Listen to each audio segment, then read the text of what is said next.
The way that I am on aero is not the natural state of my body. I have much more size than I would normally have. I don't do weights that often. I really enjoy running. I really enjoy doing body resistance stuff. So I do a lot of chin-ups, weird different types of pull-ups, abdominal work, push-ups, handstand push-ups, tricep push-ups, balancing exercises, planking, or when I can manipulate my own body weight. That really is the true test of strength. I'm much more impressed if someone can do 30 pull-ups than bench 300 pounds, because one has an actual application in the real world, theoretically. The other is just for show. And I do a lot of yoga.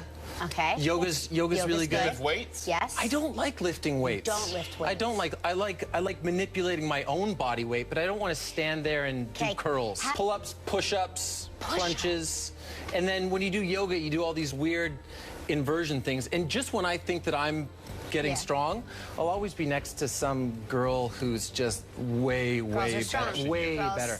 Just crushing me. You get used to eating whatever you want. You stop eating whatever you want. You get hungry. So it's a bunch of different factors. How important a role does nutrition play in your training? Incredibly important. At the start of last season, and I stopped it a little bit during hiatus, and I've just started up again. I eliminated processed sugar, gluten, and dairy, and by extension with gluten, beer. It allows you to keep a more regimented diet because there are certain things that you just can't eat. But when you eliminate these things, especially sugar, your blood sugar normalizes a little bit. So if I get hungry on set, I don't get hungry to the point of having to scarf down a huge meal. I can have a healthy snack and it brings me back to where I need to be. There's not a constant fluctuation.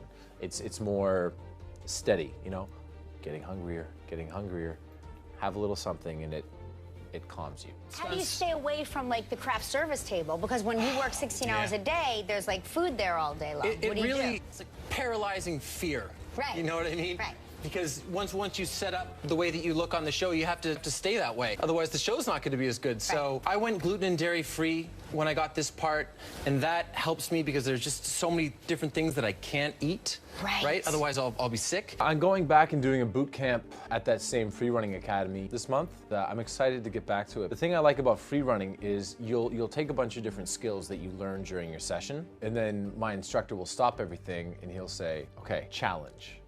And it will be the application of the new skills that you've learned combined to do something that you've never done before. It's like, here you go, here are a bunch of these bars, they're 20 feet in the air, and you know, there are cushions and whatever beneath you. You're not gonna hurt yourself, but it's, you know, get from one end to the other. Do it.